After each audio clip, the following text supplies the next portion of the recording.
ಕೃಷ್ಣ ಕೇಳ್ತಾನೆ ಯುಧಿಷ್ಠಿರನನ್ನ, ಧರ್ಮರಾಜ ನೀನು ಅಧರ್ಮಕ್ಕೆ ಯಾಕೆ ಒಪ್ಪಿಗೆ ಕೊಟ್ಟೆ? ಕೃಷ್ಣ ಕೇಳ್ತಾನೆ. ಹೌದಾ?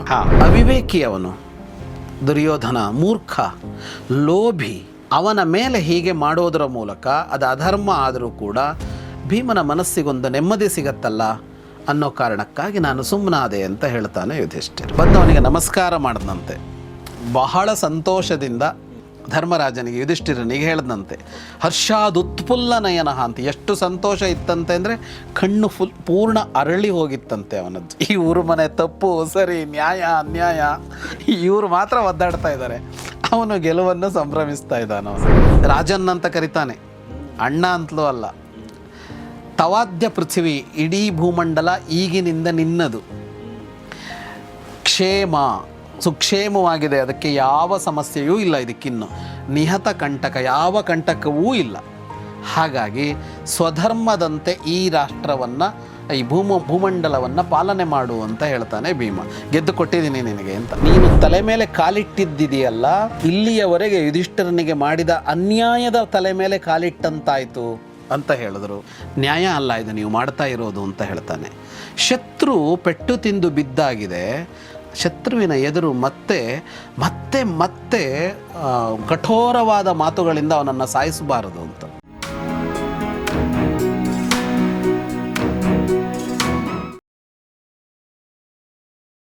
ಸ್ನೇಹಿತರೆ ನಮಸ್ಕಾರ. ಗೌರಿ ಶಕ್ಕಿ ಸ್ಟುಡಿಯೋದ ವಿಶೇಷ ಸರಣಿ ಸಂದರ್ಶನ ಕಾರ್ಯಕ್ರಮ ಮಹಾಭಾರತ ರಹಸ್ಯಗಳು, ದ ಸೀಕ್ರೆಟ್ಸ್ ಆಫ್ ಮಹಾಭಾರತ. ನಿಮಗೆಲ್ಲ ಆತ್ಮೀಯ ಸ್ವಾಗತ. ನಾನು ಗೌರಿ ಶಕ್ಕಿ. ಮಹಾಭಾರತ ರಹಸ್ಯಗಳನ್ನ ಹೇಳ್ಕೊಡೋದಕ್ಕೆ ನಮ್ಮೊಂದಿಗೆ ಜಾಯ್ನ್ ಆಗಿದ್ದಾರೆ ವಿದ್ವಾನ್ ಜಗದೀಶ್ ಶರ್ಮಾ ಸಂಪಾ ಸರ್. ಬನ್ನಿ ಅವ್ರನ್ನ ಸ್ವಾಗತಿಸೋಣ. Sir, welcome to the show. ನಮಸ್ತೆ. ನಮಸ್ತೆ. ಮಹಾಭಾರತ ರಹಸ್ಯಗಳಲ್ಲಿ ದುರ್ಯೋಧನ ವಧೆಯ ಪ್ರಸಂಗವನ್ನು ನೋಡ್ತಾ ಇದ್ವಿ. ಈ ಪ್ರಸಂಗವನ್ನು ಮುಂದುವರ್ಸೋಕ್ಕಿಂತ ಮುಂಚೆ ನಮ್ಮ ಜಾಯಿನ್ ಬಟನ್ ಏನಿದೆ ಅದರ ಮೂಲಕ ಎಕ್ಸ್ಕ್ಲೂಸಿವ್ ವಿಡಿಯೋಗಳನ್ನ ನೋಡುವಂಥ ಅವಕಾಶ. ಆಸಕ್ತರು ಮತ್ತು ಗೌರಿ ಶಕ್ಕಿ ಸ್ಟುಡಿಯೋನ ಸಪೋರ್ಟ್ ಮಾಡಬೇಕನ್ನೋರು ಆ ಬಟನ್ ಜಾಯ್ನ್ ಆಗೋದ್ರ ಮೂಲಕ ಒಂದಷ್ಟು ಎಕ್ಸ್ಕ್ಲೂಸಿವ್ ಕಾಂಟೆಂಟ್ ನೋಡ್ಬೋದು ಮತ್ತು ನಮ್ಮನ್ನು ಬೆಂಬಲಿಸ್ಬೋದು. ಅಷ್ಟು ಹೇಳ್ತಾ ಇವತ್ತಿನ ಎಪಿಸೋಡ್ ಬರೋದಾದರೆ, ಸೊ ಬಲರಾಮ ಅಲ್ಲಿ ಎಕ್ಸಿಟ್ ಆದ ಮತ್ತು ಇಲ್ಲಿ ಎಲ್ಲರೂ ಕೂಡ ಹಾಗೆ ಇದ್ದಾರೆ. ಇನ್ನು ಸ್ಪೆಸಿಫಿಕ್ ಆಗಿ ಹೇಳಬೇಕು ಅಂದರೆ ದುರ್ಯೋಧನ ಇನ್ನೂ ಸತ್ತಿಲ್ಲ, ಅವನ ಎದುರುಗಡೆ ಇದೆಲ್ಲ ನಡೆದಿದೆ. ಮಹಾಭಾರತ ಅಂದರೆ ಅದು ಸರಿ ತಪ್ಪುಗಳು, ಅದರ ವಿಮರ್ಶೆ, ಧರ್ಮಾಧರ್ಮ, ನ್ಯಾಯ ಅನ್ಯಾಯ, ಇದರ ಚಿಂತನೆಯೇ ಮಹಾಭಾರತ. ಮಹಾಭಾರತದಲ್ಲಿ ನಡೆದ ಎಲ್ಲ ಘಟನೆ, ಎಲ್ಲ ವ್ಯಕ್ತಿ, ಎಲ್ಲ ಸನ್ನಿವೇಶ, ಎಲ್ಲ ಮಾತು ಕೂಡ ಅಲ್ಲಿಯೂ ಅದು ವಿಚಾರಣೆಗೊಳಪಡುತ್ತೆ. ಅದು ಯಾಕೆ ಹಾಗೆ ಮಾಡಿದೆ, ಅದು ಸರಿಯಲ್ಲ ಅಂತ ಅಲ್ಲಿರುವ ತಿಳಿದವರು ಮಾತಾಡ್ತಾರೆ, ವಿರೋಧಿಗಳು ಮಾತಾಡ್ತಾರೆ. ಅದು ಇವತ್ತವರೆಗೂ ಬಂದಿದೆ. ಮಹಾಭಾರತ ಯಾಕೆ ಬೇಕು ಅಂದರೆ ಇದೇ ಕಾರಣಕ್ಕಾಗಿ ಬೇಕು ಅಂತ. ಆ ಎಲ್ಲ ಚರ್ಚೆಗಳನ್ನ ನೋಡ್ತಾ ಮತ್ತು ಅದರಲ್ಲಿ ನಾವು ಕೂಡ ಭಾಗವಹಿಸ್ತಾ ಭಾಗಿಯಾಗ್ತಾ ನಾವು ಕೂಡ ಒಂದು ಆ ಸೈಡು ಈ ಸೈಡು ತೊಗೊಳ್ತಾ ಏನಾಗುತ್ತೆ ಅಂದರೆ, ನಮ್ಮ ಜೀವನದಲ್ಲಿ ಬರುವಂಥ ಘಟನೆಗಳನ್ನ ನಾವು ಪರಾಮರ್ಶಿಸಿ ನೋಡೋಕ್ಕೆ ಶುರು ಮಾಡ್ತೀವಿ ಮತ್ತು ನಾವು ನಿರ್ಧಾರ ಕೈಗೊಳ್ಳಬೇಕಾದ್ರೆ ಇದು ಸರಿನಾ, ಇದು ನ್ಯಾಯನಾ, ಇದು ಧರ್ಮನಾ ಅಂತ ನಮ್ಮ ಗೊತ್ತಿಲ್ಲದೆ ಆ ಒಂದು ವ್ಯಾಲ್ಯೂ ಆ್ಯಡ್ ಆಗಿಬಿಡುತ್ತೆ, ಆಗ್ಬಿಡುತ್ತದು ಒಳಗಡೆ. ಹಾಗೆ ಯೋಚಿಸುವ ಒಂದು ಒಂದು ಪ್ರೊಸೆಸ್ ಅನ್ನೋದು ನಮಗೆ ಗೊತ್ತಿಲ್ಲದೆ ಬಂದು ಕೂತ್ಕೊಂಡ್ಬಿಡುತ್ತೆ ಅದು. ಹಾಗಾಗಿ ಅದು ಎಲ್ಲದನ್ನು ಹಾಗೆ ಯೋಚಿಸೋದಕ್ಕೆ ಆರಂಭ ಮಾಡುತ್ತೆ. ಈ ಪೀಠಿಕೆಗಳನ್ನ ಇಲ್ಲಿ ಯಾಕೆ ಕೊಟ್ಟೆ ಅಂದರೆ, ಇದು ಹಿಂದಿನ ಸಂಚಿಕೆಯ ಕೊನೆಗೆ ಆಗಿ ಅಲ್ಲ, ಬಲರಾಮನದ್ದಕ್ಕಾಗಿ ಅಲ್ಲ, ಈಗ ಕೃಷ್ಣನದ್ದಿದೆ. ಈಗ ಕೃಷ್ಣ ಕೇಳ್ತಾನೆ ಯುಧಿಷ್ಠಿರನನ್ನು. ಯುಧಿಷ್ಠಿರ ಬಹಳ ದೀನನಾಗಿ ಕೂತಿರ್ತಾನೆ, ದೈನ್ಯ. ತಥೋ ಯುಧಿಷ್ಠಿರಂ ದೀನಂ ಚಿಂತಾಪರಂ, ಮನಸ್ಸಿನ ತುಂಬ ಚಿಂತೆ ತುಂಬಿಕೊಂಡಿರುತ್ತೆ. ಅಧೋಮುಖಂ, ತಲೆ ತಗ್ಗಿಸಿ ನಿಂತಿರ್ತಾನೆ ಯುಧಿಷ್ಠಿರ. ಶೋಕೋಪಹತ ಸಂಕಲ್ಪಂ, ಅವನ ಆಸೆಯನ್ನು ದುಃಖ ಹೊಡೆದು ಹಾಕಿದೆ. ಸಿಕ್ಕಿದೆ ರಾಜ್ಯ, ಆದರೆ ಅವನಿಗೆ ಅದರಲ್ಲಿ ಯಾವ ಸಿಕ್ಕಿದೆ ಎನ್ನುವ ಭಾವವೂ ಇಲ್ಲ. ಹಾಗಾಗಿ ಶೋಕೋಪಹತ ಸಂಕಲ್ಪಂ ಅಂತ ಯುಧಿಷ್ಠಿರನನ್ನು ಕೃಷ್ಣ ಕೇಳ್ತಾನೆ. ಧರ್ಮರಾಜ ಕಿಮರ್ಥಂ ತ್ವಮಧರ್ಮ ಮನುಮನ್ಯಸೆ. ಅವನು ಹೇಳ್ತಾನೆ, ಧರ್ಮರಾಜ ನೀನು ಅಧರ್ಮಕ್ಕೆ ಯಾಕೆ ಒಪ್ಪಿಗೆ ಕೊಟ್ಟೆ? ಕೃಷ್ಣ ಕೇಳ್ತಾನೆ. ಹೌದಾ? ಯಾವ ವಿಷಯಕ್ಕೆ ಅಂದರೆ, ಹತಬಂಧೋರ್ ಯದೇತಸ್ಯ ಪತಿತಸ್ಯ ವಿಚೇತಸಃ ದುರ್ಯೋಧನಸ್ಯ ಭೀಮೇನ ಮೃದ್ಯಮಾನಂ ಶಿರಃಪದ ಉಪಪ್ರೇಕ್ಷಸಿ ಕಸ್ಮಾತ್ಮಂ ಧರ್ಮಜ್ಞ ಸನ್ನರಾಧಿಪ.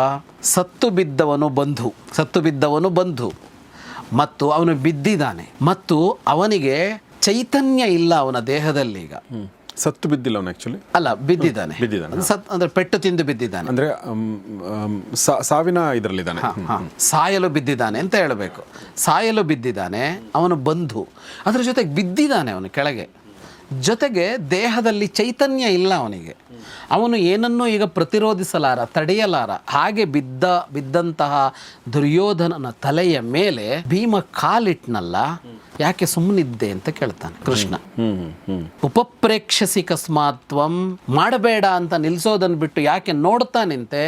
ಧರ್ಮಜ್ಞಸ್ಸನ್, ಧರ್ಮ ಏನು ಅಂತ ಗೊತ್ತಿದ್ದು ಯಾಕೆ ಈ ತಪ್ಪನ್ನ ಆಗುವುದಕ್ಕೆ ಬಿಟ್ಟೆ ಅಂತ ಕೇಳ್ತಾನೆ ಕೃಷ್ಣ. ತಪ್ಪು ಯಾವುದು ಅಂತ ಇದೆಯಲ್ಲ, ಇಲ್ಲಿದೆ ಅಂತ. ದುರ್ಯೋಧನ ತಪ್ಪು ಮಾಡಿದಾನೆ, ಭೀಮನ ಪ್ರತಿಜ್ಞೆ ಇದೆ, ತೊಡೆಗೆ ಹೊಡಿದೇ ಇದ್ರೆ ಅದು ಮುಗಿಯೋಲ್ಲ, ಇದೆಲ್ಲವೂ ಹೌದು. ಆದರೆ ಅದರ ಅರ್ಥ ದುರ್ಯೋಧನನಿಗೆ ಏನು ಬೇಕಿದ್ರೂ ಮಾಡಬಹುದು ಅಂತ ಅಲ್ಲ. ಇವತ್ತು ಕೂಡ ಅದು ಅವತ್ತಲ್ಲ, ಇವತ್ತವರೆಗೂ ಇನ್ನೊಂದು ಈ ಯುದ್ಧಾಪರಾಧಿಗಳನ್ನು ಹೇಗೆ ನೋಡ್ಕೋಬೇಕು ಅಂತ, ಅವನ ದೇಶದ ದೃಷ್ಟಿಯಲ್ಲಿ ಅವನ ಅಪರಾಧಿ ಇರ್ಬೋದು, ಆದರೆ ಅವನು ಒಬ್ಬ ಸೈನಿಕನಾಗಿ ರಣಾಂಗಣದಲ್ಲಿದ್ದಾನೆ ಅಂದರೆ ಅವನನ್ನು ಗೌರವಯುತವಾಗಿ ನೋಡ್ಕೋಬೇಕೇ ಹೊರತು ಅವನನ್ನು ಹಿಂಸಿಸುವಂತಿಲ್ಲ, ಅವನನ್ನು ಅವಮಾನಿಸುವಂತಿಲ್ಲ. ಹಾಗೆ ಮಾಡಬಾರದು ಅನ್ನೋದೇ ಇವತ್ತಿನ ಸಜ್ಜನ ಪ್ರಪಂಚ ಅಂತೂ ನೋಡುತ್ತೆ. ಹಂಗೆ ನೋಡೋ ದೇಶಗಳಿವೆ, ಅಂದರೆ ಕೆಟ್ಟದಾಗಿ ವರ್ತಿಸೋ ದೇಶಗಳೂ ಇವೆ. ಬಟ್ ಅಂದರೆ ಯುಎನ್ಒದಲ್ಲಿ ಒಂದು ಪ್ರಿಸನರ್ಸ್ ಆಫ್ ವಾರ್ದ ಏನಿದೆಲ್ಲ ನಿಯಮಗಳು, ಆ ನಿಯಮಗಳೆಲ್ಲ ನೀವು ಹೇಳಿದ್ದೇ ಇದೆ ಸರ್. ಅವ್ರನ್ನ ಗೌರವಯುತವಾಗಿ ನೋಡ್ಕೋಬೇಕು ಮತ್ತು ಅವ್ರನ್ನ ಕಳಿಸ್ಬೇಕು. ಹೌದೌದು. ಬಿಕಾಸ್ ಅವ್ರು ಈಗ ನಮ್ಗೆ ಯುದ್ಧಾಪರಾಧಿ, ಬಟ್ ಅವ್ನು ಸೈನಿಕ. ಈಗ ನಮ್ಮ ಸೈನಿಕರಿಗೆ ನಾವು ಪ್ರೀತಿ ಮಾಡಲ್ವಾ, ಗೌರವದಿಂದ ನೋಡ್ಕೊಳ್ಳಲ್ವಾ? ಅದೇ ಥರ ಅವನು ಬೇರೆ ದೇಶಕ್ಕೋಸ್ಕರ ಹೋರಾಟಕ್ಕೆ ಬಂದಿದ್ದಾನೆ ಅಷ್ಟೇ. ಹೌದು. ಅದಕ್ಕೇನೆ ನಮ್ಮಲ್ಲಿ ನೋಡಿ, ಈಗ ಅದು ಇನ್ನೂ ಮುಂದುವರಿಯುತ್ತೆ. ಹೋರಾಟಗಾರರು ಅಂತ ಇರ್ತಾರಲ್ಲ, ಅವ್ರ ಮೇಲೂ ಕೂಡ ಕೇಸ್ಗಳನ್ನು ಉಳಿಸ್ಕೊಳ್ಳೋದು ಅಂತ ಇರೋಲ್ಲ ಅಂತ. ಯಾಕೆಂದ್ರೆ ಒಂದು ಕಾಸಿಗಾಗಿ ಮಾಡಿದಾನೆ ಅಂತ. ಅವನು ಕಾಸಿಗಾಗಿ ಅಲ್ಲ, ಒಂದು ಉದ್ದೇಶ, ಸಾಮೂಹಿಕವಾದ ಕಾರಣಕ್ಕಾಗಿ ಮಾಡಿದಾನೆ, ವ್ಯಕ್ತಿಗತವಾದ ಕಾರಣಕ್ಕಲ್ಲ. ಹಾಗಾಗಿ ಅದು ಸ್ವಾತಂತ್ರ್ಯ ಹೋರಾಟದ ಕಾಲನೇ ಇರಬಹುದು, ಈಗಲೂ ಇರಬಹುದು. ಇವತ್ತು ಕನ್ನಡ ಪರ ಚಳವಳಿಗಾರರು ಉದಾಹರಣೆಗೆ ಅವ್ರ ಮೇಲೆ ಹಾಕಿದ ಕೇಸನ್ನು, ರೈತ ಪರ ಕೇಸನ್ನು ತೆಗೆಯುತ್ತೆ ಗೌರ್ಮೆಂಟ್. ಸರಿ, ಇದು ತೆಗೀಲೇಬೇಕು ಅಂತ, ಅವರನ್ನು ಶಿಕ್ಷಿಸುವಂತಿಲ್ಲ ಅಂತ. ಯಾಕೆ ಅಂತ ಕೇಳಿದರೆ, ಅವ್ರು ಹಾಗೆ ಮಾಡಿದ್ದು ಸರಿಯಾ ಅಂತ ಕೇಳಿದರೆ ಎಷ್ಟೋ ಸಲ ಕಾನೂನು ಭಂಗ ಆಗಿರುತ್ತೆ, ಮಾಡಬಾರದು ಅದನ್ನು ಅಂತ. ಆದರೆ ಮಾಡಿದ್ದಕ್ಕೆ ವೈಯಕ್ತಿಕ ಕಾರಣಗಳೆಲ್ಲ ಕಾರಣ, ಅದಕ್ಕೆ ಸಮೂಹದ ಕಾರಣಕ್ಕಾಗಿ ಅವನು ಮಾಡಿದಾನೆ. ಆ ಸಮೂಹದ ಕಾರಣ ತಪ್ಪೋ ಸರಿಯೋ ಅನ್ನೋ ವಿಷಯಗಳ ಬೇರೆ, ಆ ಚರ್ಚೆಗಳು ಬೇರೆ. ಆದರೆ ಅವನು ಅವನಿಗಾಗಿ ಮಾಡ್ತಾ ಇಲ್ಲ ಅಲ್ವಾ ಅಂತ ಅಂದಾಗ ಅದನ್ನು ಬೇರೆ ತರಹದಲ್ಲಿ ನೋಡಬೇಕು ಅಂತ. ಈಗ ರೈಲನ್ನು ತಡೆಯೋ ಹಾಗಿಲ್ಲ ಅಂತ ಒಂದು ಕಾನೂನು. ಈಗ ಇವತ್ತು ಇವ್ರ ಮೇಲಿದ್ದ ಕೇಸ್ ಏನೋ ವಾಪಸ್ ಬಂತು ಅಂತ ನೋಡ್ತಾ ಇದ್ದೆ, ನಲಪಾಡ ಮೇಲೆ ಯಾವುದೋ ಈ ಹೋರಾಟದಲ್ಲಿ ರೈಲ್ ತಡೆದಿದ್ದಾರೆ ಅವರು. ಅದು ವಜಾ ಆಗಿದೆ. ಅದು ಯಾಕೆ ವಜಾ ಆಗಿದೆ ಅಂದರೆ ಅದು ಬೇರೆ ಕಾರಣಕ್ಕಾಗಿ ಅಲ್ವಲ್ಲ ಅಂತ. ಹೀಗೆ ಯುದ್ಧ ಇರಲಿ, ಹೋರಾಟಗಳಿರಲಿ, ಅವರನ್ನು ನೋಡಬೇಕಾದದ್ದು ಗೌರವಯುತವಾಗಿ ಅಂತ. ಅಲ್ಲಿ ಸಿದ್ಧಾಂತಗಳು ಬೇರೆ ಇರ್ಬೋದು, ರಾಜ್ಯಗಳು ಬೇರೆ ಇರ್ಬೋದು, ಅವರು ದುಷ್ಟತನಕ್ಕೆ ಸಪೋರ್ಟ್ ಮಾಡ್ಕೊಂಡಿರ್ಬೋದು. ಅದನ್ನು ಮೀರಿ ಕೃಷ್ಣನ ಮಾತಲ್ಲಿ ಗೊತ್ತಾಗುತ್ತೆ ಅವನೇ ದುಷ್ಟನಾಗಿರ್ಬೋದು. ಆದರೆ ತಲೆ ಮೇಲೆ ಕಾಲಿಟ್ಟು ಅನ್ನೋದನ್ನು ಮಾಡುವಂತಿಲ್ಲ. ಯಾವ್ಯಾವ ಕಾರಣಗಳು? ಪತಿತಸ್ಯ, ಬಿದ್ದಿದ್ದಾನೆ ಅವನು, ಪೆಟ್ಟು ತಿಂದು ಬಿದ್ದಿದ್ದಾನೆ. ಮತ್ತೆ ಜೊತೆಗೆ ಅವನು ಬಂಧು ಕೂಡ ಆ ಭಾಗ ಇದೆ. ಅದರ ಜೊತೆಗೆ ಅವನ ದೇಹದಲ್ಲಿ ಚೈತನ್ಯ ಇಲ್ಲ. ಅಂದರೆ ಎಚ್ಚರ ತಪ್ಪಿದಾನೆ ಅಂತಲ್ಲ, ತಲೆಯ ಮೇಲಿದ್ದ ಕಾಲನ್ನು ಬದಿಗೆ ಸರಿಸ್ಕೊಳ್ಳೋಕೆ ಆಗಲ್ಲ ಅವನಿಗೆ, ಪ್ರತಿರೋಧ ಒಡ್ಡುವ ಶಕ್ತಿ ಇಲ್ಲ. ಇಲ್ಲ ಕೈಯಿಂದ ಹೀಗೆ ಮಾಡಿ ಅವನ ಕಾಲನ್ನು ಸರಿಸೋದಕ್ಕಾಗತ್ತಾ ಅಂದರೆ ಆಗೋಲ್ಲ.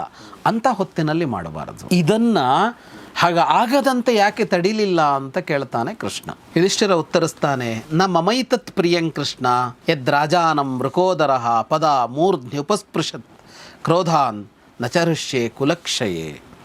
ನನಗದು ಇಷ್ಟ ಆಗಲಿಲ್ಲ ಕೃಷ್ಣ. ದುರ್ಯೋಧನನ ತಲೆಯ ಮೇಲೆ ಅವನು ಕಾಲಿಟ್ನಲ್ಲ ಸಿಟ್ಟಿನಿಂದ ಭೀಮ, ನನಗದು ಇಷ್ಟ ಆಗಲಿಲ್ಲ ಅದು. ಆದರೆ ಏನು ಮಾಡೋದು ಹೇಳು? ಇಷ್ಟು ಕಾಲ ಅವರು ಮಾಡಿದ ಮೋಸಗಳಿದೆಯಲ್ಲ, ವಂಚನೆ ಇದೆಯಲ್ಲ, ನಮಗೆ ಕೊಟ್ಟ ಕಷ್ಟಗಳಿವೆಯಲ್ಲ, ದುರ್ಯೋಧನ ಆಡಿದ ಕೆಟ್ಟ ಕೆಟ್ಟ ಮಾತುಗಳಿವೆಯಲ್ಲ, ನಮ್ಮನ್ನು ಕಾಡಿಗೆ ಕಳಿಸಿದ್ದಿದೆಯಲ್ಲ, ಎಷ್ಟಿದೆ ಅಂತ. ನಿಕೃತಾ ನಿತ್ಯಂ ಬಹೂನಿ ಪರುಷಾಣ್ಯುಕ್ತ ವನಂ ಪ್ರಸ್ಥಾಪಿತಾ ಸ್ಮಃ. ಕಾಡಿಗೆ ಕಳಿಸುವಾಗ ಸೋತ ನಮ್ಮನ್ನು ಕಾಡಿಗೆ ಹೋಗಬೇಕು ಅಂತ ಹೋಗ್ತಾ ಇದ್ವಿ, ಕೆಟ್ಟ ಮಾತು ಹೇಳಿ ನಮ್ಮನ್ನು ಕಳಿಸ್ಬೇಕು ಅಂತ ಇರಲಿಲ್ವಲ್ಲ. ತುಂಬ ಮಾತಾಡ್ತಾನಲ್ಲ ಆಗ ದುರ್ಯೋಧನ. ಹಾಗೆಲ್ಲ ಮಾಡಿದ್ರು. ಭೀಮನ ಹೃದಯದ ಒಳಗೆ ಈ ನೋವು ಸದಾ ತುಂಬಿಕೊಂಡಿತ್ತು. ನಾನು ಅದನ್ನು ಮೊದಲಿಂದ ಗಮನಿಸಿದ್ದೀನಿ. ನಾವೆಲ್ಲ ಅದನ್ನು ಒಂದು ತರಹದಲ್ಲಿ ಮರೆತುವೋ ಬಿಟ್ಟುವೋ ಅಷ್ಟು ಅದು ನಮ್ಮನ್ನು ಕಾಡುವಂತೆ ಮಾಡಿಕೊಳ್ಳಿಲ್ಲ. ಆದರೆ ಭೀಮನಿಗೆ ಮಾತ್ರ ಅದು ಒಂದು ಚೂರು ಅವನ ಹೃದಯದಿಂದ ಕದಲಿರಲಿಲ್ಲ. ಒಳಗಡೆ ಒಂದು ಬಾಣ ಹೊಕ್ಕಿ ಚುಚ್ಚಿಕೊಂಡಂತೆ ಅವನಿಗಿತ್ತು. ನಾನು ಇದನ್ನು ಗಮನಿಸಿದ್ದೀನಿ. ಇತಿ ಸಂಚಿತ್ಯ ವಾರ್ಷ್ಣೇಯ ಮಯೇ ತತ್ ಸಮುಪೇಕ್ಷಿತಂ.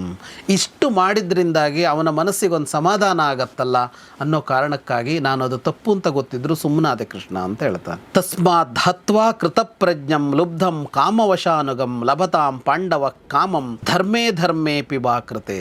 ಹಾಗಾಗಿ ಅವಿವೇಕಿ ಅವನು ದುರ್ಯೋಧನ, ಮೂರ್ಖ. ಲೋಭಿ, ಆಸೆಯ ಕೈಗೆ ತನ್ನನ್ನು ಕೊಟ್ಟುಕೊಂಡವನು ಅವನ ಮೇಲೆ ಹೀಗೆ ಮಾಡೋದರ ಮೂಲಕ ಅದು ಅಧರ್ಮ ಆದರೂ ಕೂಡ ಭೀಮನ ಮನಸ್ಸಿಗೊಂದು ನೆಮ್ಮದಿ ಸಿಗತ್ತಲ್ಲ ಅನ್ನೋ ಕಾರಣಕ್ಕಾಗಿ ನಾನು ಸುಮ್ಮನಾದೆ ಅಂತ ಹೇಳ್ತಾನೆ ಯುಧಿಷ್ಠಿರ. ಅಂದರೆ ಇದು ಎಂಥ ಸೈಕಲಾಜಿಕಲ್ ಅಂತ ಅಂದರೆ, ಹೌದು ಹಾಗೆ ಮಾಡಬಾರ್ದು ಅನ್ನೋದು ಯುಧಿಷ್ಠಿರನಿಗಲ್ಲ, ಭೀಮನಿಗೂ ಗೊತ್ತಿದೆ. ಈಗ ಒಂದು ಯುದ್ಧ ಶಿಕ್ಷಣ ಅಂತ ಅಂದರೆ ಗುರುಕುಲದಲ್ಲಿ ಏನನ್ನು ಕಲಿಸ್ತಾರೆ ಅಂದರೆ ಶತ್ರುವನ್ನು ಹೇಗೆ ನೋಡ್ಕೋಬೇಕು ಅಂತಲೂ ಕಲಿಸಿರ್ತಾರೆ. ಯಾರೂ ಕೂಡ ಅವನು ಶತ್ರು ಬಿದ್ದೋದ್ಮೇಲೆ ಹೋಗಿ ತಲೆ ಮೇಲೆ ಕಾಲಿಟ್ಟು ಎಲ್ಲ ಮಾಡೋಲ್ಲ, ಅಲ್ಲಿ ಮುಗೀತದು ಬಿದ್ದಲ್ಲಿಗೆ. ಅದು ಭೀಮನಿಗೆ ಗೊತ್ತಿಲ್ಲ ಅಂತಲೂ ಅಲ್ಲ, ಆದರೆ ಅದನ್ನು ಮಾಡಿದ್ದು ಅಲ್ಲಿ ಅವನು ಸೋತ ಅಂತ ಅಲ್ಲ. ಇಷ್ಟು ವರ್ಷ ದುರ್ಯೋಧನ ಕೊಟ್ಟ ಕಾಟಗಳಿವೆಯಲ್ಲ, ದುರ್ಯೋಧನ ಸತ್ತಲ್ಲಿಯೂ ಸಮಾಧಾನ ಆಗೋಲ್ಲ ಅನ್ನೋಷ್ಟಿದೆ ಅಂತ. ಇನ್ನೇನು ಮಾಡೋಕ್ಕಾಗಲ್ಲ, ದುರ್ಯೋಧನ ಬಿದ್ದಾಯಿತು, ಇನ್ನೊಂದು ಸ್ವಲ್ಪ ಹೊತ್ತಿಗೆ ಸಾಯ್ತಾನೆ ಅಂತ ಆದರೂ ಕೂಡ ಮನಸ್ಸಿಗೆ ಸಮಾಧಾನ ಆಗೋಲ್ಲ ಅಂತ, ಸಾಕಾಗೋಲ್ಲ ಅಂತ. ಆ ಮನೋಭಾವದ ಹೊತ್ತು ಅದು ಅಂತ. ಈ ಕೆಲವರು ಏನಾದರೂ ತಪ್ಪು ಮಾಡಿದರೆ ಅವ್ರನ್ನ ಹೊಡೆದು ಬಡ್ದು ಮಾಡ್ತಾರಲ್ಲ, ಹೊರಗಡೆ ಕಾಣಿಸುತ್ತಲ್ಲ, ಒದಿತಾರೆ, ಹೊಡಿತಾರೆ, ಏನೇನೋ ಮಾಡ್ತಾರೆ ಗುಂಪುಗೂಡಿ. ಅಂದರೆ ಅವನು ಮಾಡಿದ ತಪ್ಪಿಗೆ ಎಷ್ಟು ಮಾಡಿದರೂ ಸಾಕು ಅಂತ ಇವರಿಗೆ ಅನಿಸೋಲ್ಲ ಅಂತ. ಅದಕ್ಕೊಂದು ಹೆಸರು ಕೊಟ್ಟಿದ್ದೀವಿ ನಾವು ಮಾಧ್ಯಮದವರು, ಧರ್ಮದೇಟು ಅಂತ. ಹಾಗೆ ಭೀಮನ ಅಂದರೆ ಅದು ಸೈಕಾಲಜಿ, ಅದು ಅವನು ತಣ್ಣಗಾಗಬೇಕು ಭೀಮ ಅನ್ನೋ ಕಾರಣಕ್ಕಾಗಿ ನಾನು ಸುಮ್ಮನೆ ಇದ್ದೆ ಅಂತ ಹೇಳ್ತಾನೆ ಯುಧಿಷ್ಠಿರ. ಅಂದರೆ ಇಷ್ಟು ಚೆನ್ನಾಗಿರೋದು ಅಂದರೆ, ಈಗ ತಪ್ಪು ಮಾಡೋದು ಅನ್ನೋದು ಅವನು ಯುಧಿಷ್ಠಿರನಿಗೆ ಒಪ್ಪಿಗೆ ಆಗೋದೇ ಇಲ್ಲ. ಯಾವ ತಪ್ಪುಗಳು ಒಪ್ಪಿಗೆ ಆಗೋಲ್ಲ ಅವನಿಗೆ, ಅವನು ಮಾಡುವವನೂ ಅಲ್ಲ. ಆದರೂ ಕೆಲವು ತಪ್ಪುಗಳನ್ನು ನೋಡಿಯೂ ಸುಮ್ಮನೆ ಇರಬೇಕಾಗತ್ತೆ ಅಂತ ಅಂದಾಗ ಅಲ್ಲೇನೋ ಒಂದು ಹೃದಯ ಕೆಲಸ ಮಾಡುತ್ತೆ, ಒಂದು ಮನಸ್ಸು ಕೆಲಸ ಮಾಡುತ್ತೆ ಅಂತ. It's not logic, it's logic ಅಲ್ಲ, ಅದು ಲಾಜಿಕ್ ಅಲ್ಲ, ನಿಯಮ ಅಲ್ಲ, ಸಜ್ಜನಿಕೆಯೂ ಅಲ್ಲ. ಆದರೆ ಅಷ್ಟಕ್ಕೊಂದು ಒಪ್ಪಿಗೆ ಇರುತ್ತೆ, ಮಾಡಲಿ ಬಿಡು, ಅವನಿಗೆ ಸಮಾಧಾನ ಆಗತ್ತೆ, ಸಮಾಧಾನ ಪಟ್ಕೊಳ್ಳಿ ಬಿಡು. ಯಾಕೆಂದರೆ ಇಷ್ಟು ಮಾಡಿದಾನಲ್ಲ ಅವನು ಅಂತ. ಕೃಷ್ಣ ಅದಕ್ಕೆ ಅವನು ಎಷ್ಟು ಅಂದರೆ ಕೃಷ್ಣನಲ್ಲಿ ಮಾತು ಹೇಗೆ ಬೆಳೆಸಬೇಕು, ಎಷ್ಟು ಮಾತಾಡಬೇಕು ಅನ್ನೋದನ್ನು ಕೃಷ್ಣನ ಹತ್ರ ಕಲಿಬೇಕು ಅಂತ. ಕೃಷ್ಣ ಏನು ಹೇಳ್ಬೇಕು ಇದಕ್ಕೆ, ಸರಿಯಲ್ಲ ಅನ್ನೋದನ್ನು ಕೃಷ್ಣ ಸ್ಪಷ್ಟಪಡಿಸಾಗಿದೆ. ಆದರೂ ಯುಧಿಷ್ಠಿರ ನೀ ಮಾಡಿದ್ದು ಸರಿಯಲ್ಲ ಅಂತ, ನಾವಾದ್ರೆ ಅದೇ ಥರ ಮಾತುಕತೆ ಮುಂದೆ ಹೋಗುತ್ತಲ್ಲ, ಸರಿ ಬಿಡು ಅನ್ನೋ ಥರ ಮಾತಾಡದಂತೆ ಅವನು. ಕಾಮಮಸ್ತು ಏವಮಿತಿ ಕೃಚ್ಛ್ರಾತ್ ಯದು ಕುಲೋದ್ವಹ, ಭಾಳ ಕಷ್ಟಪಟ್ಟು ಹೇಳ್ದಂತೆ. ಆಗಲಿ ಬಿಡು ಅಂತ ಹೇಳ್ದ ಕೃಷ್ಣ. ಅಂತಂದರೆ ಸರಿ ಅಂತ ಅನ್ನಿಸ್ಲಿಲ್ಲ, ಇನ್ನೇನು ಮಾಡೋಕ್ಕಾಗತ್ತೆ ಅಂತ ಸುಮ್ಮನಾದ. ಈಗ ಅದನ್ನೇ ಇಟ್ಕೊಂಡು ಹೇಳ್ಕೊಂಡು ಹೋಗೋಕ್ಕಾಗಲ್ವಲ್ಲ. ಎರಡನೇ ಸಲ ಮಾಡ್ದ, ಅಲ್ಲೂ ಕೂಡ ಹಾಗೆ ಮಾಡ್ದ, ಅಂದರೆ ಬಲರಾಮನ ಜೊತೆ ಅಲ್ಲೂ ಹಾಗೆ ಮಾಡ್ದ.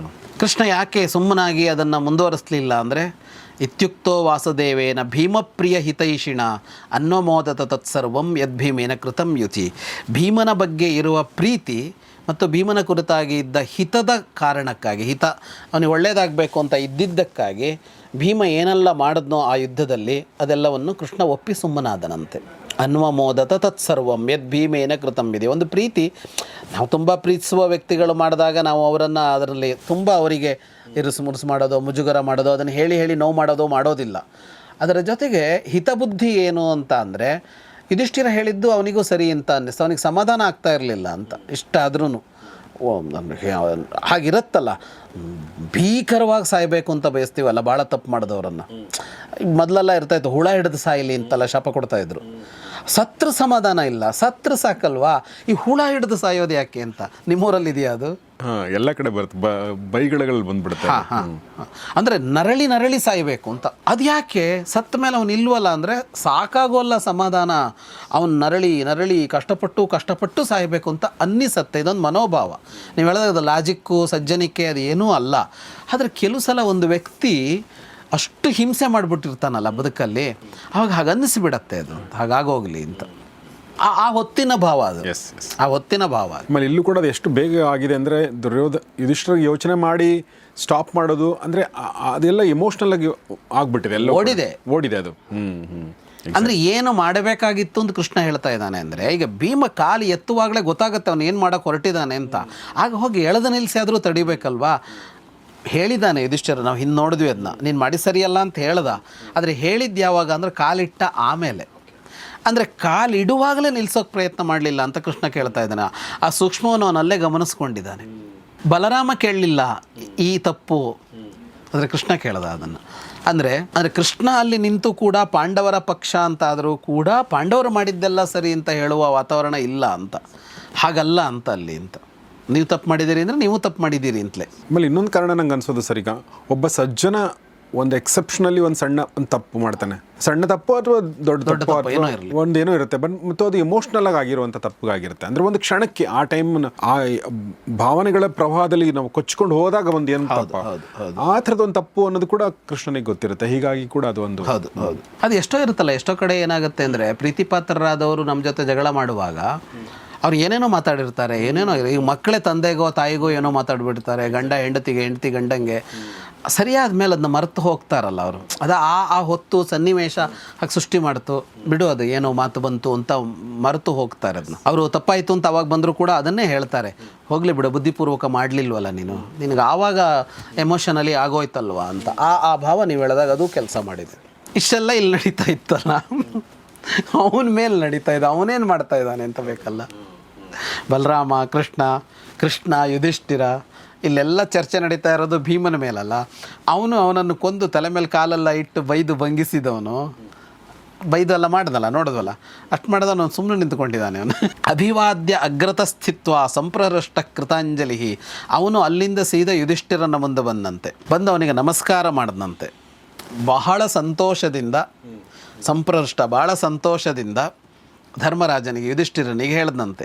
ಹರ್ಷಾದುತ್ಪುಲ್ಲ ನಯನ ಅಂತ. ಎಷ್ಟು ಸಂತೋಷ ಇತ್ತಂತೆ ಅಂದರೆ ಕಣ್ಣು ಪೂರ್ಣ ಅರಳಿ ಹೋಗಿತ್ತಂತೆ ಅವನದ್ದು. ಈ ಊರು ಮನೆ ತಪ್ಪು ಸರಿ, ನ್ಯಾಯ ಅನ್ಯಾಯ, ಇವರು ಮಾತ್ರ ಒದ್ದಾಡ್ತಾ ಇದ್ದಾರೆ, ಅವನು ಗೆಲುವನ್ನು ಸಂಭ್ರಮಿಸ್ತಾ ಇದ್ದಾನೆ. ಅವನಕ್ಕೆ ಬಂದು ನಮಸ್ಕಾರ ಮಾಡಿ ಹೇಳ್ತಾನೆ, ತವಾದ್ಯ ಪೃಥ್ವೀರಾಜನ್ ಕ್ಷೇಮ ನಿಹತ ಕಂಟಕ ತಾಂ ಪ್ರಸಾದಿ ಮಹಾರಾಜ ಸ್ವಧರ್ಮಂ ಅನುಪಾಲಯನ್. ಅವನು ಹೇಳ್ತಾನೆ, ರಾಜನ್ ಅಂತ ಕರಿತಾನೆ, ಅಣ್ಣ ಅಂತಲೂ ಅಲ್ಲ. ತವಾದ್ಯ ಪೃಥ್ವಿ, ಇಡೀ ಭೂಮಂಡಲ ಈಗಿನಿಂದ ನಿನ್ನದು. ಕ್ಷೇಮ, ಸುಕ್ಷೇಮವಾಗಿದೆ, ಅದಕ್ಕೆ ಯಾವ ಸಮಸ್ಯೆಯೂ ಇಲ್ಲ ಇದಕ್ಕಿನ್ನು. ನಿಹತ ಕಂಟಕ, ಯಾವ ಕಂಟಕವೂ ಇಲ್ಲ. ಹಾಗಾಗಿ ಸ್ವಧರ್ಮದಂತೆ ಈ ರಾಷ್ಟ್ರವನ್ನು, ಈ ಭೂಮಂಡಲವನ್ನು ಪಾಲನೆ ಮಾಡು ಅಂತ ಹೇಳ್ತಾನೆ ಭೀಮ. ಗೆದ್ದು ಕೊಟ್ಟಿದ್ದೀನಿ ನಿನಗೆ ಅಂತ. ಯಾರು ಈ ಎಲ್ಲ ವೈರಕ್ಕೆ ಕಾರಣನೋ, ಯಾರು ಇಷ್ಟಾರು ಮೋಸಗಳನ್ನು ಮಾಡಿದನೋ, ಅವನು ಭೂಮಿಯಲ್ಲಿ ಪೆಟ್ಟು ಬಿದ್ದಿದ್ದಾನೆ ಅಂತ. ಇನ್ನು ಕೆಟ್ಟ ಮಾತನಾಡ್ತಾ ಇದ್ದಂತಹ ದುಶ್ಯಾಸನಾದಿಗಳು ಅವರೆಲ್ಲರೂ ಸತ್ತಾಯಿತು. ಇನ್ನು ಕರ್ಣ, ಶಕುನಿ ಮೊದಲಾದ ನಿನ್ನೆಲ್ಲ ಶತ್ರುಗಳೂ ಸತ್ತಾಯಿತು. ಸೇಯಂ ರತ್ನ ಸಮಾಕೀರ್ಣ ಮಹೀ ಸವನ ಪರ್ವತ. ಈ ಭೂಮಂಡಲ ರತ್ನದಿಂದ ತುಂಬಿದ ಭೂಮಂಡಲ ಇದು. ರತ್ನಗರ್ಭ ವಸುಂಧರ, ಕಾಡು ಪರ್ವತ ಎಲ್ಲದರಿಂದ ಸಮೃದ್ಧವಾದಂತಹ ಭೂಮಂಡಲ ಇದು. ಇದಿಷ್ಟು ಇವತ್ತು ನಿನಗೆ ಒಬ್ಬನೇ ಒಬ್ಬ ಶತ್ರುವೂ ಇಲ್ಲದಂತಾಗಿ ನಿನ್ನ ಪಾಲಿಗೆ ಸಿಕ್ಕಿದೆ ಅಂತ ಹೇಳ್ತಾನೆ. ಈಗ ನಿಧಾನ ಈ ಕಡೆ ಬರ್ತಾರೆ ಅವನ ಮಾತಿನ ಮೇಲೆ. ಯುಧಿಷ್ಠಿರ ಹೇಳ್ತಾನೆ, ಇಲ್ಲಿಗೆ ವೈರ ಮುಗೀತು ಅಂತ. ಗತಂ ವೈರಸ್ಯ ನಿಧನಂ. ಯಾಕೆ ಅಂದರೆ ವೈರಕ್ಕೆ ಯಾರು ಕಾರಣನೋ ಅದು ಅವನೇ ಮುಗಿದು ಹೋದ. ನಿಧನಂ ಅಂದರೆ ನಿಧನಂ ತ್ವಾದಿ ಕಾರಣಂ ಅಂತ. ನಿಧನ ಅಂದರೆ ಮೂಲ ಕಾರಣ ಯಾವುದು, ಅದು ಅವನೇ ಇಲ್ಲ ಇರೋದರಿಂದ ವೈರವೂ ನಿಧನ ಆಯಿತು, ವೈರವೂ ಸತ್ತಿತು. ಇನ್ನು ವೈರ ಇಲ್ಲ, ವೈರ ಅನ್ನೋದೇ ಮುಗೀತು. ದ್ವೇಷ ಅನ್ನೋದು ಇಲ್ಲಿಗೆ ಮುಕ್ತಾಯ ಆಯಿತು. ಯಾಕೆ ಅಂದರೆ ದುರ್ಯೋಧನ ಸತ್ತ ಅಂದರೆ ಉಸಿರು ನಿಂತಿಲ್ಲ, ಸಾಯ್ತಾನಲ್ಲ. ಕೃಷ್ಣನ ಮಾರ್ಗದರ್ಶನದಂತೆ ನಾವು ಈ ಭೂಮಂಡಲವನ್ನು ಗೆದ್ವಿ ಅಂತ ಹೇಳ್ತಾನೆ ಯುಧಿಷ್ಠಿರ. ನೀನು ಋಣಮುಕ್ತನಾದೆ ಅಂತ ಭೀಮನಿಗೆ ಹೇಳ್ತಾನೆ ಅವನು. ಋಣಮುಕ್ತನಾದೆ ನೀನು ಅಂತ. ಯಾಕೆ ಅಂದರೆ ಪ್ರತಿಜ್ಞೆಗಳಿದ್ವಲ್ಲ, ಆ ಪ್ರತಿಜ್ಞೆಗಳು ಉಳಿಸ್ತಾ ಇತ್ತು ಋಣವನ್ನು. ನೀನು ಋಣಮುಕ್ತನಾದೆ ಇದರಲ್ಲಿ ಅಂತ ಅವನು ಯುಧಿಷ್ಠಿರ ಹೇಳ್ತಾನೆ. ಇಷ್ಟಾಗ್ತಾ ಇದ್ದಾಗಿ ಧೃತರಾಷ್ಟ್ರ ಕೇಳ್ತಾನೆ. ಅವನಿಗೇನು ಅವರ ಈ ಮಾತುಕತೆಯನ್ನು ಕೇಳೋ ಆಸಕ್ತಿ ಏನಿದ್ದಂತಿಲ್ಲ ಯಾರಿಗೆ, ಧೃತರಾಷ್ಟ್ರನಿಗೆ. ಅದಕ್ಕೆ ಅವ್ರು ಏನು ಮಾಡಿದ್ರು ಹೇಳು ಅಂತ ಕೇಳ್ತಾನೆ. ಮುಂದೆ ಏನು ಮಾಡಿದ್ರು ಹೇಳು ಅವರು ಅಂತ. ಅವನಿಗೆ ಪಾಯಿಂಟ್, ಅವನು ನಾವು ಪಾಂಡವ ಪಕ್ಷಪಾತಿಗಳಾಗಿರೋದ್ರಿಂದ, ಇನ್ ದ ಸೆನ್ಸ್ ಒಳ್ಳೆಯ ಕಡೆ ನಾವಿರೋದ್ರಿಂದ ಇವ್ರ ಬಗ್ಗೆ ಅವನಿಗೆ ಅದೇನೆ ಅಂತ. ನನ್ನ ಮಗನ ಕತೆ ಏನಾಯ್ತು, ಇವರೇನು ಮಾಡಿದ್ರು, ಎಲ್ಲಿಗೆ ಹೋದ್ರು, ಯಾಕೆಂದ್ರೆ ಎಲ್ಲಿಗೆ ಹೋದ್ರು ಅಂದ್ರೆ ಇಲ್ಲಿಗೆ ಬರ್ತಾರಲ್ಲ ಈಗ. ಓಕೆ ಓಕೆ, ಮುಂದಿನ ಹೆಜ್ಜೆ ಏನು ಅವರದ್ದು ಅಂತ. ಯಾಕೆ ಅಂದರೆ ಅಲ್ಲಿ ತುಂಬ ಅಂಶಗಳಿವೆ ಸರ್. ಟೆಕ್ನಿಕಲಿ ಏನು, ಈಗ ಧೃತರಾಷ್ಟ್ರ ಸೋತಿದ್ದಾನೆ. ಈಗ ಧೃತರಾಷ್ಟ್ರನ ಸಿಂಹಾಸನದಿಂದ ಯಾರೂ ಎಳೆದಕ್ಕೆ ಕೆಳಗಿಲ್ಲ. ಆದರೆ ಧೃತರಾಷ್ಟ್ರನೇ ಯುದ್ಧ ಮಾಡಿದ್ದಾನೆ ಅಂತ ಅರ್ಥ. ಅವನ ಪ್ರತಿನಿಧಿಗಳಾಗಿ ಅವರೆಲ್ಲ ಯುದ್ಧ ಮಾಡಿದ್ದು. ಈಗ ಅವರೆಲ್ಲ ಸತ್ತಿದ್ದಾರೆ ಅಂದರೆ ಧೃತರಾಷ್ಟ್ರ ಸೋತಿದ್ದಾನೆ, ಸೋತ ರಾಜ ಅವನೀಗ. ಈಗ ಅವ್ರು ಬಂದು ಏನು ಮಾಡ್ತಾರೆ ಅಂತ ಬೇಕಲ್ಲ. ಬಂದ್ಬಿಟ್ರಾ, ಹೊರಟು ಬಿಟ್ರಾ ಅನ್ನೋ ಥರದಲ್ಲಿ ಕೇಳ್ತಾ ಇರೋದು ಅವನು. ಈಗ ಅವನು ಬುಡಕ್ ಬಂತು. ಇಲ್ಲಿಯವರೆಗೆ ಅವನು ಪಾಂಡವರನ್ನು ಎದುರಿಸಲೇ ಇಲ್ಲ. ದ್ಯೂತದಲ್ಲಿ ಮುಗಿದ ಮೇಲೆ ದ್ರೌಪದಿಗೆ ಅವನು ದ್ರೌಪದಿಯ ವಸ್ತ್ರಾಪಹರಣದ ಪ್ರಯತ್ನ ನಡೆದು ಅದಾಗದೆ ಅವಳಿಗೆ ವರ ಕೊಟ್ಟ ಹೊತ್ತಿನ ಅನಂತರ ಧೃತರಾಷ್ಟ್ರ ಇವರನ್ನು ಎದುರಿಸುವ ಪ್ರಶ್ನೆಯೇ ಬರಲಿಲ್ಲ ಇಲ್ಲಿಯವರೆಗೆ. ಉಳಿದವರಿಗೆಲ್ಲ ಸಿಕ್ಕರು, ಈಗ ಸಿಗ್ತಾರೆ ಅವರು, ಅವನಿಗೆ ಧೃತರಾಷ್ಟ್ರನಿಗೆ ಸಿಗ್ತಾರೆ. ಹಾಗಾಗಿ ಇನ್ನೂ ಬಂದಿರೋದು ಧೃತರಾಷ್ಟ್ರನಿಗೆ, ಈಗ ನಾನೇನು ಮಾಡಬೇಕು ಅನ್ನೋದು ಬಂದೇ ಬರುತ್ತಲ್ಲ. ಹಾಗಾಗಿ ಅವನು ಕೇಳ್ತಾನೆ ಏನು ಮಾಡಿದ್ರು ಮುಂದೆ ಅಂತ. ಸಂಜಯ ಹೇಳ್ತಾ ಹೋಗ್ತಾನೆ, ಎಲ್ಲರಿಗೂ ಸಂತೋಷ ಮನಸ್ಸಲ್ಲಿ ತುಂಬಿತ್ತು, ಪ್ರಹೃಷ್ಟ ಮನಸ್ಸಸ್ತತ್ರ ಎಲ್ಲರೂ ಅಂತ. ತಮ್ಮ ಮೇಲಿದ್ದ ಬಟ್ಟೆಯನ್ನು ತೆಗೆದು ಮೇಲೆ ತಿರುಗಿಸಿದರು, ಸಿಂಹನಾದ ಮಾಡಿದ್ರು. ಎಷ್ಟು ಸಂತೋಷ ಇತ್ತು ಅವರಲ್ಲಿ ಅಂದರೆ ನೈತಾನ್ ಹರ್ಷ ಸಮಾವಿಷ್ಟ ನಿಯಂಸೇಹೇ ವಸುಂಧರ. ಅವರಿಗಾದ ಖುಷಿಯನ್ನು ತಡೆದುಕೊಳ್ಳೋದಕ್ಕೆ ಭೂಮಿಗಾಗಲಿಲ್ಲ, ಅಷ್ಟು ಖುಷಿಯಾಗಿತ್ತು ಅವರಿಗೆ ಅಂತ. ಈ ಇರುಸು ಮುರುಸು ಇದೆಲ್ಲ ದಾಟಿಕೊಂಡ್ರು. ಈಗ ಸಂಭ್ರಮಿಸೋದಕ್ಕೆ ಆರಂಭ ಮಾಡಿದ್ರು. ಏನೆಲ್ಲ ಮಾಡಿದ್ರು ಅಂದರೆ ಯಾರೋ ಬಿಲ್ಲನ್ನು ಎತ್ತಿ ಎಸೆಯುವವರು, ಯಾರೋ ಮತ್ತೆ ಧನುಷ್ಟಂಕಾರ ಮಾಡುವವರು, ಯಾರೋ ಶಂಖ ಊದುವವರು, ಯಾರೋ ದುಂದುಭಿಯನ್ನು ಬಾರಿಸುವವರು, ಯಾರೋ ಕುಣಿಯುವವರು, ಇನ್ಯಾರೋ ಜೋರಾಗಿ ನಗುವವರು, ಆಮೇಲೆ ಮತ್ತೆ ಮತ್ತೆ ಏನೇನೋ ಯುದ್ಧದ ಇದನ್ನು ಹೇಳ್ಕೊಳ್ತಾ ಇರುವವರು. ಹೀಗೆ ಅಲ್ಲಿ ಇರುವವರಲ್ಲಿ ವಿಚಿತ್ರವಾದ ಸಂಭ್ರಮಾಚರಣೆ ಅಂತ ಕಾಣಿಸ್ತಾ ಇತ್ತು. ಭೀಮನಿಗೆ ಅವರೆಲ್ಲ ಬಹಳ ಹೊಗಳಿದ್ರು ಅವನನ್ನು ಅಂತ. ದುಷ್ಕರಂ ಭವತಾ ಕರ್ಮ ರಣೇದ್ಯ ಸುಮಹತ್ಕೃತಂ ಕೌರವೇಂದ್ರಂ ರಣೇ ಹತ್ವ ಗದಯಾತಿ ಕೃತಶ್ರಮಂ. ಗದಾಯುದ್ಧದಲ್ಲಿ ಅತ್ಯಂತ ಪರಿಶ್ರಮ ಇದ್ದಂಥ ಭೀಮನನ್ನು ಕೊಂದಿದ್ದು ಸಣ್ಣ ಕೆಲಸ ಅಲ್ಲ ಅಂತ ಭೀಮನನ್ನು ಹೊಗಳಿದ್ರು ಅವರು ಬೇರೆ ಬೇರೆ ಥರದಲ್ಲಿ. ಕೆಲವರೊಂದಿಷ್ಟು ಅವನು ಮಾಡಿದ ಕೆಲಸವನ್ನು ಹೊಗಳಿದ್ರಂತೆ. ಕುಂಜರೇಣೇವ ಮತ್ತೇನ ವೀರ ಸಂಗ್ರಾಮ ಮೂರ್ಧನಿ ದುರ್ಯೋಧನ ಶಿರೋದಿಷ್ಟ್ಯ ಪಾದೇನ ಮೃದಿತಂತ್ವಯ. ಅವನು ತಲೆ ಮೇಲೆ ಕಾಲಿಟ್ಟು ನಿಂತುಕೊಂಡೆಲ್ಲ ಏನು ಅದ್ಭುತವಾಗಿತ್ತು ಅಂತ ಎಲ್ಲರಿಗೂ ಅದೇನು ಅನ್ಸಿರಲ್ವಲ್ಲ, ಅದನ್ನು ಹೊಗಳೋರು ಇದ್ದರು ಅಲ್ಲಿ ಅಂತ. ದುಶ್ಯಾಸನನನ್ನು ಕೊಂದು ರಕ್ತ ಕುಡ್ದಿಯಲ್ಲ ನೀನು, ಎಂಥ ಕೆಲಸ ಅದು. ಸಿಂಹ ಮತ್ತು ಈ ಕಾಡೆಮ್ಮೆಯ ಜೊತೆಗೆ ಯುದ್ಧ ಆದರೆ ಕೊನೆಗೆ ಕಾಡೆಮ್ಮೆಯನ್ನು ಕೊಂದು ಸಿಂಹ ಅದರ ರಕ್ತ ಇರುತ್ತಲ್ಲ, ಹಾಗಿತ್ತು ಅವತ್ತಿನ ಇದು ಅಂತೆಲ್ಲ. ಅವತ್ತೆಲ್ಲ ಅದನ್ನಷ್ಟು ಹೇಳ್ಕೊಳಕ್ಕಾಗಿರಲಿಲ್ಲ, ಎಲ್ಲ ಹೇಳ್ತಾ ಇದ್ರು. ನೀನು ತಲೆ ಮೇಲೆ ಕಾಲಿಟ್ಟಿದ್ದಿದೆಯಲ್ಲ, ಇಲ್ಲಿಯವರೆಗೆ ಯುಧಿಷ್ಠಿರನಿಗೆ ಮಾಡಿದ ಅನ್ಯಾಯದ ತಲೆ ಮೇಲೆ ಕಾಲಿಟ್ಟಂತಾಯ್ತು ಅಂತ ಹೇಳಿದ್ರು ಬಗೆ ಬಗೆಯಾಗಿ. ಹೀಗೆ ಇದೆಲ್ಲ ಹೇಳ್ತಾ ಇರುವಾಗ ಕೃಷ್ಣ ಹೇಳ್ತಾನೆ, ನನ್ಯಾಯ್ಯಂ ನಿಹತ ಶತ್ರು ಭೂಯೋ ಹಂತುಂ ಜನಾಧಿಪಾಹ ಅಸಕೃದ್ ವಾಗ್ಭಿರುಗ್ರಾಭಿ ನಿಹತೋ ಕೇಶ ಮಂದಧೀಹಿ. ನ್ಯಾಯ ಅಲ್ಲ ಇದು ನೀವು ಮಾಡ್ತಾ ಇರೋದು ಅಂತ ಹೇಳ್ತಾನೆ. ಶತ್ರು ಪೆಟ್ಟು ತಿಂದು ಬಿದ್ದಾಗಿದೆ, ಶತ್ರುವಿನ ಎದುರು ಮತ್ತೆ ಮತ್ತೆ ಮತ್ತೆ ಕಠೋರವಾದ ಮಾತುಗಳಿಂದ ಅವನನ್ನು ಸಾಯಿಸಬಾರದು ಅಂತ. ಒಮ್ಮೆ ಸತ್ತು ಬಿದ್ದಾಯ್ತು ಅವನು, ಅದು ಈ ಮಾತುಗಳು ಅವನನ್ನು ಚುಚ್ಚತ್ತಲ್ಲ, ಅದನ್ನು ಮಾಡಬಾರ್ದು. ನನ್ನ ನ್ಯಾಯಂ ಅಂತ, ನ್ಯಾಯ ಅಲ್ಲ ಅದು ಅಂತ ಹೇಳ್ತಾನೆ. ವಾಸ್ತವವಾಗಿ ಹೇಳಬೇಕು ಅಂದರೆ ಇವನು ಯಾವಾಗಲೋ ಸತ್ತಿದ್ದ, ಇವನು ಇವತ್ತಲ್ಲ ಸತ್ತಿದ್ದು ಅಂತ. ತದೈವೈಷ ಹತಃ ಪಾಪೋ ಯದೈವ ನಿರಪತ್ರಪಃ ಲುಬ್ಧ ಪಾಪ ಸಹಾಯಶ್ಚ ಸಹೃದಾಂ ಶಾಸನಾತಿಗಃ. ಯಾವತ್ತು ಇವನು ಸತ್ತ ಅಂದರೆ ಇವತ್ತಲ್ಲ ಸತ್ತಿದ್ದು, ನೀವು ಮತ್ತೆ ಮತ್ತೆ ಸಾಯಿಸಬೇಕಾಗಿಲ್ಲ. ಇವನು ಯಾವತ್ತು ದುಷ್ಟ ಯೋಚನೆಗಳನ್ನು ತಲೆಯೊಳಗಿಟ್ಟುಕೊಂಡು ನಾಚಿಕೆಯನ್ನೂ ಪಡೆದೆ, ಅಂದರೆ ಈ ಕೆಲಸ ಮಾಡಿದರೆ ಯಾರೇನಂತಾರೋ ಅಂತ ಒಂದು ನಾಚಿಕೆ ಆಗಬೇಕಲ್ಲ, ಅದೂ ಆಗದೆ ಲೋಭದಿಂದ ದುಷ್ಟರನ್ನೆಲ್ಲ ಕೂಡಿಸ್ಕೊಂಡು ಹೊರಟನಲ್ಲ, ಅವತ್ತೇ ಸತ್ತೋಗಾಗಿದೆ ಇವನು ಅಂತ. ಯಾವತ್ತು ಇವನು ಎಲ್ಲ ನಿಯಮಗಳನ್ನೂ ಮೀರಿ ಪಾಂಡವರ ಮೇಲೆ ಈ ಥರದ್ದು ಮಾಡೋಕ್ಕೆ ಹೊರಟನಲ್ಲ, ಅವತ್ತೇ ಸತ್ತಾಗಿದೆ ಇವನು. ಎಷ್ಟು ಸಲ ವಿದುರ, ದ್ರೋಣ, ಕೃಪ, ಭೀಮ ಇವರೆಲ್ಲ ಹೇಳಿದ್ರು ಅವನಿಗೆ. ಅಷ್ಟು ಹೇಳಿದರೂ ಕೂಡ ಅವರ ಪಾಲಿದ್ದನ್ನು ಅವರಿಗೆ ಕೊಡಲಿಲ್ವಲ್ಲ ಅವನು, ಅವತ್ತೇ ಸತ್ತಾಗಿದೆ ಅವನು. ಹೀಗಿರುವಾಗ ನೀವು ಮಾಡ್ತಾ ಇರೋದು ಯೋಗ್ಯವಾದದ್ದಲ್ಲ. ನೈಷ ಯೋಗ್ಯೋದ್ಯ ಮಿತ್ರಂವ ಶತ್ರುರುವ ಪುರುಷಾಧಮಃ. ಅವನು ಬಿದ್ದ ಮೇಲೆ ಮಿತ್ರನೋ ಶತ್ರುವೋ ಅವನನ್ನು ಮತ್ತೆ ನೋಯಿಸಬಾರದು. ಹಾಗಾಗಿ ನೀವು ಮಾಡ್ತಾ ಇರೋದು ಯೋಗ್ಯವಾದ ಕಾರ್ಯವಲ್ಲ. ಹಾಗಾಗಿ ಎಲ್ಲರೂ ರಥ ಏರಿ ಇಲ್ಲಿಂದ ಹೊರಟು ಹೋಗೋಣ ಅಂತ ಹೇಳ್ತಾನೆ ಕೃಷ್ಣ. ರಥೇಶ್ವಾರೋಹತ ಕ್ಷಿಪ್ರಂ ಗಚ್ಛಾಮೋ ವಸುಧಾದಿಪಾಹ. ಸರಿ, ದಿಷ್ಟ್ಯಾಹತೋ ಎಂ ಪಾಪಾತ್ಮ. ಇದು ಅದೃಷ್ಟ ನಮ್ಮದು.